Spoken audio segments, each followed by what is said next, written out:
What up guys, it's Adrian from Your Motorcycle, and in today's video I'm going to be answering a question that I got about what kind of bike I would pick between a Harley-Davidson Sportster and a Honda Fury. They're really an apples to oranges comparison. They're not really in the same class. One is a factory custom. Some might call it a chopper.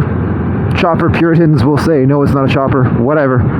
The other one has been around since 1957. That's the Harley Sportster, and it's not trying to be anything that it's not. It's pretty sticking to its origins. The question is, which one would I pick?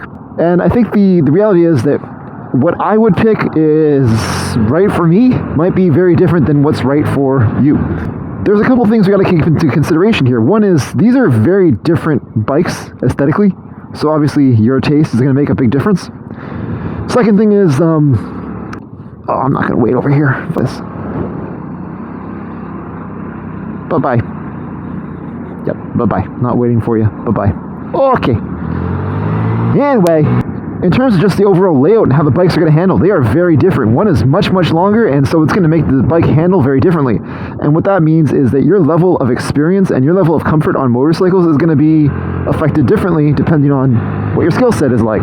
And of course, the way the bike handles is going to come into play when we're talking about what is going on here. And of course, the way the bike handles is going to affect where you're going to want to ride it or not ride it, which means that your own commute should be something that you should take into consideration in terms of where do you plan on actually riding this thing. And lastly, of course, there's that whole old conversation about do you get the Harley or do you get the Honda?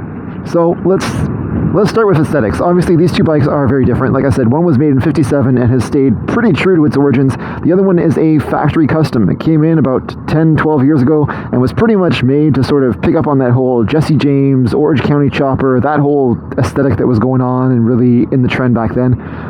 The Fury has not changed over 10 years. The only thing that's changed is really the paint jobs. So if you have a 2010 Fury or a 2020, it's the same bike, pretty much like 99%.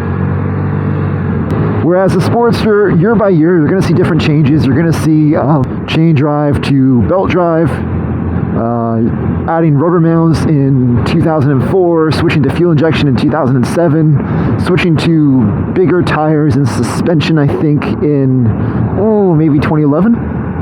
So even just within the Sportster, there are so many different variations that it's really hard for me to point you any one which way, and it's kind of up to you to decide aesthetically which one you value more than the other. On that note, your own experience riding motorcycles should be taken into consideration. Let's look at these two cars right here. We have a little BMW sedan and we have a big Dodge Ram truck. Which one do you think is going to handle better? The short wheelbase of this BMW or the long wheelbase stretched out Dodge Ram? Well, I'm sure you can probably figure out in kind of urban traffic situations like this, the smaller vehicle is going to be probably the one that's going to be a little bit easier and more manageable. Although right now this guy is driving really damn slow. So let's pass. Now if you're an experienced driver, you're probably going to be okay driving around the big truck of a motorcycle. But if you're a new rider, you're probably going to want something a little bit smaller, a little bit more manageable, like this Camry right here. And as I already mentioned, where you're riding is going to be a huge difference maker. If you're riding in crazy traffic of cities like LA, New York, Toronto even, versus if you're riding in places like out in the suburbs, out in the boonies, out in the country, there's plenty of space for a big truck motorcycle over there, but maybe not so much if you're in a densely populated city. Now, one thing I should also add is that just because the Sportster has a smaller wheelbase doesn't mean it's necessarily going to be that much better if you are in a really densely populated area. And what I mean by that is, well, I used to have a Sportster, and before that I had a Suzuki Cruiser, and I sold my Suzuki Cruiser. I bought a Sportster because I thought that's what I really wanted, and then I ended up just selling my Sportster because I was commuting to downtown for both work and for school.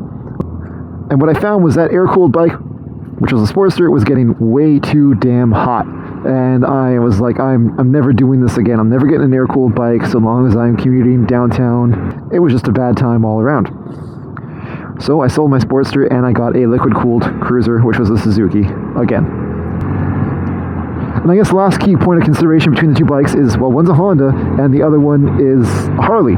So what do we like better? Well, This is one of those questions where it doesn't matter what you say on YouTube, someone's going to come out and flame you and give you shit and tell you that you're wrong. Because if I tell you that Harleys are all going to leak and they're going to have CP gaskets and whatnot, a bunch of Harley guys are going to come out of the woodworks and they're going to say, my Harley's got 70,000 miles and it's great. Yeah, okay, cool. Likewise, if you say that Harleys are great bikes, you're going to have some sport bike guy on a Japanese bike telling you that you're a redneck. So really, it doesn't matter what you think, because this is the internet and whatever you think is wrong. But personally, I would say yes, there are definitely instances of people having Harleys with 300,000 miles on them, for sure. But then you look into it more and you realize those guys have rebuilt their motors 2 or 3 times. Now, that isn't necessarily a bad thing, because if you like your bike enough that you're putting 100,000, 200,000 miles on it, once you do rebuild your motor, you can put in way better parts and have way more power than you used to have. So it's not the worst problem in the world. That being said, I think both bikes have a reliable motor. Both bikes have a big following. You'll definitely find that the Sportster has more variety of aftermarket parts and accessories made for it, specifically like bolt-on right out of the box, versus the Fury. It's not as popular. They haven't been making it for 50 years. It doesn't have that kind of following that the Sportster has. You know, on the Fury, you'll find there's a lot of garage queens. They don't really leave the garage much. You can probably find one with low kilometers. Sportsters, man, people like to do all kinds of crazy stuff to them, and some of it's good crazy and some of it's bad crazy. So just bear that in mind. But if at the end of the day you're asking me what I would pick, well, again, it's probably going to be different than you, because if I had to pick one bike to be my everyday bike, and I had to be, like I was when I was a student, no car, just riding to work every day and back,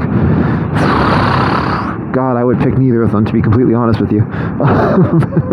And that's only because of where I live. If I lived somewhere where it wasn't, crazy, densely populated place, I didn't have to go downtown for work, then I would probably be happy on either one, maybe edge towards the Sportster, to be honest with you, just because I like something that handles a little bit better.